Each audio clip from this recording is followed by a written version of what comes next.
Hi, my name is Parker from Carlsen Associates. Today we have a Waukesha 30 here that we're going to do a basic service on. So first we're going to use an impact with a 1/2 inch Allen to zap off the cover plate wing nuts. Pull these guys off.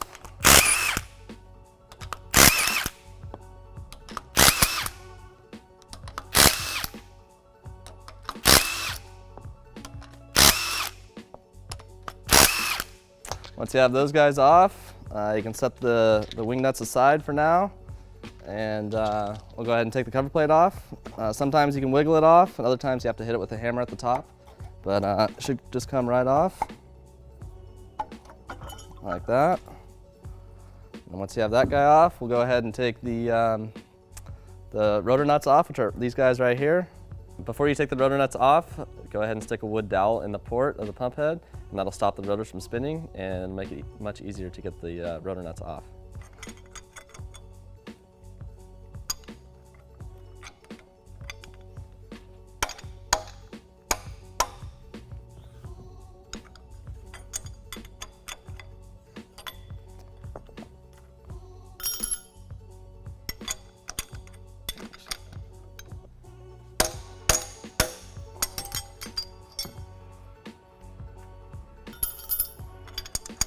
So once you got the rotor nuts off, you can go ahead and put those guys in the cover plate. The cover plate's a good spot to put the rotor nuts as well as the rotors. And once you have the rotor nuts off, you can go ahead and pull the rotors out. So the way the rotors are designed, you can pull the top one out, but you can't pull the bottom one out. If you pull the bottom one out, they both come out.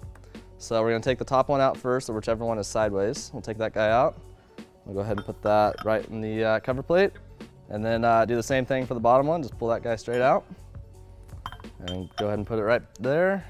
So use a 3/16 Allen to get the head studs off. There's one on the top and one on the bottom. Make sure to keep track of which end of the pump head goes up. There's usually a forward flow sticker on top of the pump head, but if that's not there, then there's 2 dowels that one's bigger than the other. We'll just set these guys with the wing nuts. All right, then we're gonna take the rubber mallet and we're gonna hit the side of the triclovers right here to get it off. And we'll pull off like that. And we'll take this off. Depending on what model you do this on, you might wanna put something in the back underneath the motor to keep it from wheeling. They tend to be back heavy when the stainless portion of the head is off, so just be aware of that. And then once this guy is off, you will see the O-rings right here. So these guys are Viton. Viton are the purple color, and silicone are like an orange color. So most commonly when your Waukesha leaks, these will be the seals that you're going to want to replace. These take the most wear. This is what the zirconia sleeves ride on, and in most cases this is where it'll be leaking from. So standard in the Waukesha 30 and 40 line is Viton. In the 60, 130, and 220, those will be silicone. So the next step would be to take a rag. I like to take a rag because these tend to have some grease on it, and pull the zirconium sleeves off. Wipe the grease off first, and then you should be able to just pull them off. Just nice and easy. You don't want to pry on them. These things can be pretty fragile. You want to make sure you don't drop them. So those guys, while you have them off, you want to check and make sure there's no grooves right here. Sometimes as they wear down as you use the pump, they'll develop grooves in here, and that'll be, make it easier for them to leak. So underneath here, you'll see another set of O-rings and some more grease. So we'll just wipe the grease off real quick with our rag, and then you have the 2 shaft O-rings here.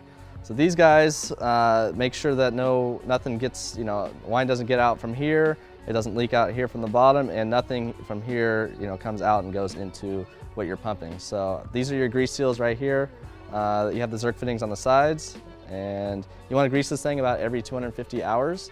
And we usually do about 3 pumps here in the service shop. And then when we do that, we'll take these blue plugs out, and you get a screwdriver or something, go in there, make sure you don't have any excess grease.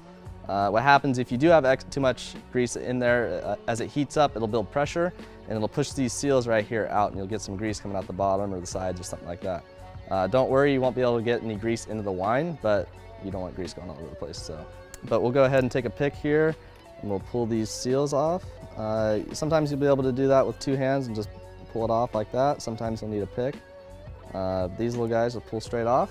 We'll just set those aside. These are your old seals, so we would just, in this case, throw them away and put some new ones in. But we'll go ahead and make sure this is all clean. Most likely, I mean, this is a brand new pump. Most likely yours is, used and you're running it, so it'll be covered in wine. So in that case, you'd want to take the time to, clean it and make it all nice and new again. Same with the stainless head here, and the backside, as well as the rotors and the cover plate as well. Now you have it all disassembled. We'll go ahead and start putting it back together now. So the body O-rings here, you're gonna use a pick, pull these guys out. We're gonna put new ones in here, so we're not too concerned about, poking them or ripping them or whatever. So we'll just pull these guys straight out. And we'll take the time to go ahead and clean not only in here, but behind the pump head itself, as well as in the grooves that the seals sit in. So I'll just use a rag and get all the extra grease off, and then from there, you want to get rid of all the wine that's been sitting there and clean that up. And then there's the cover plate in the cover plate gasket as well, which sits right here. So this guy might be able to sandwich just like that. Pull it out, and now your seals are removed. All right, so now that your washer stall is all clean, it's ready to go back together. You're gonna take your seal kit here and open this up, pull all the seals out. You'll get a total of 5 seals. So I'll put the bag aside. You'll get a cover plate gasket, which goes around the cover plate here. And that guy goes in right nice in that groove. You'll get 2 body O-rings, which go on the stainless portion of the head. And you'll get 2 shaft O-rings. A lot of confusion goes on in the wine industry about the shaft O-rings. So you'll see on the pump head itself, on the shaft, you got 2 grooves per shaft. A lot of people think that you want, 2 O-rings on the grooves. But no, you just want one on the outside right here closest to the rotor.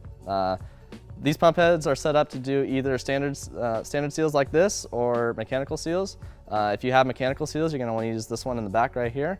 But most commonly, it's the zirconian sleeves, which are standard, and it's going to be this groove closest to the rotor itself. So we'll go ahead and slide these on and put them in the groove here. Do the same for the bottom. And we'll take some sanitary lubricant. We use Petrogel here, and just put a little bit of lubricant on the seal, just for an easy startup. It doesn't take much. Do that there, and then the same thing for the bottom. So once you have the shaft O-rings in place, you're gonna go ahead and put the body O-rings in. You'll get 2 of them. You got 2 grooves here, and they'll just slide into place here. You'll hear them like snap. And then same thing for the other one. Just like that. We're gonna take a little bit of Petrogel. Again, doesn't have to be very much. And just go around the seal. And the same thing for the other one.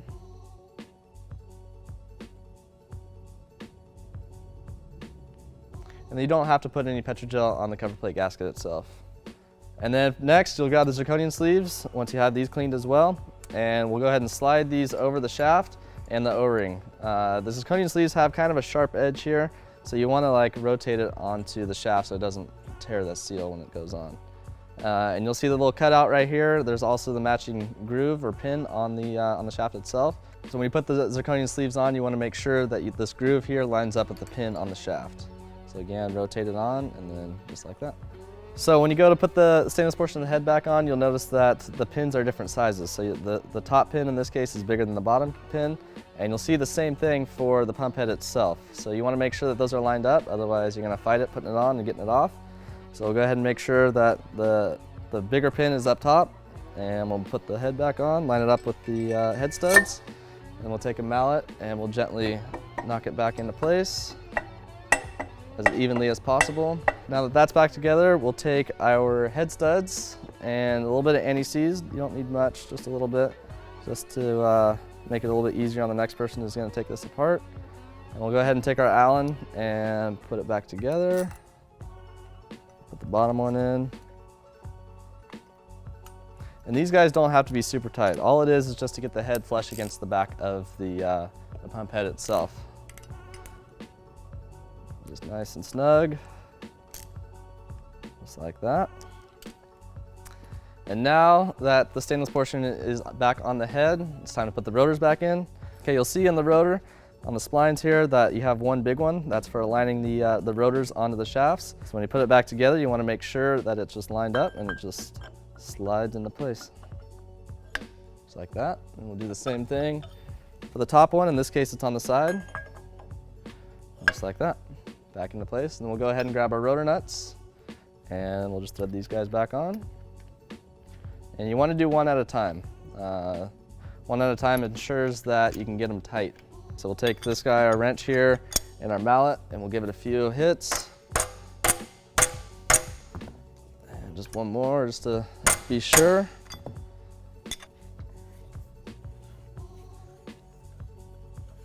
And we'll do the same thing for the top rotor nut here. Just like that. And give it one more. And then we'll do the next two. Put these guys on. Sometimes when you're putting these things on, they can line up where they line up exactly like that. In that case, it's a little hard to get the rotor nut on, so what we like to do is flip it 180 degrees and put it on that way. And in most cases, it'll line up in a better angle to tighten the rotor nut. Go ahead and tighten this guy down. Just a reminder to put that wood dowel back in the port to keep the rotors from spinning, and go ahead and put those rotor nuts back on. Just like that. And if the rotor nuts do come loose, they have a tendency to tear up the threads on the shafts, so you'd want to get a die in that case and rethread the shaft as best you can. But now we're totally back assembled. We're going to take the cover plate gasket. Again, the same thing. We have different size pins here. In this case, we have the smaller one on the bottom and the bigger pin up top. I'll go ahead and line it up. Make sure that cover plate gasket stays in place, and line it up, and we'll go right back on. And you can use the mallet again just to give it a nice gentle tap into place to where it's flush. Grab our wing nuts and thread them on.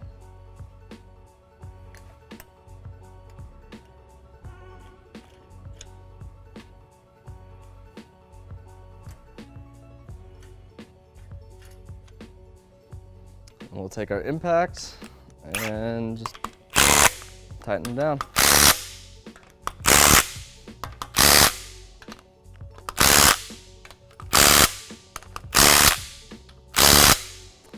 So now that the pump head has been serviced, this is a good time to go ahead and check the oil. There's a sight glass right here. Some pumps older pumps don't have the sight glass, so in that case you want to pull that out and make sure it has oil and clean oil. We do have oil and pump seals here at Carlsen Associates in stock that we can set you up with. And this is your oil level here, so it's the same on all 30 through 220 models, all Waukesha positive displacement models. It'll be on the side here. And you want to go with the higher one that's level with the input shaft. In most cases, it'll have a sticker here saying oil level, do not overfill. Your oil drain plug is on the bottom and fill is at the top. And then this is also a good time if it's been 250 hours to grease fittings on the side. We usually do 3 pumps here, and then of course go in here and, you know, this is a 7/8 plug here, and just clean out as much grease as you can. But yeah, so now that your pump head's serviced, you're good to go. You won't leak any more wine, and you can get back to pumping. Make sure to look at the manual for all the torque specs, and go to carlsenassociates.com for any additional resources. If you have any questions, give us a call at Carlsen Associates at 707-431-2000.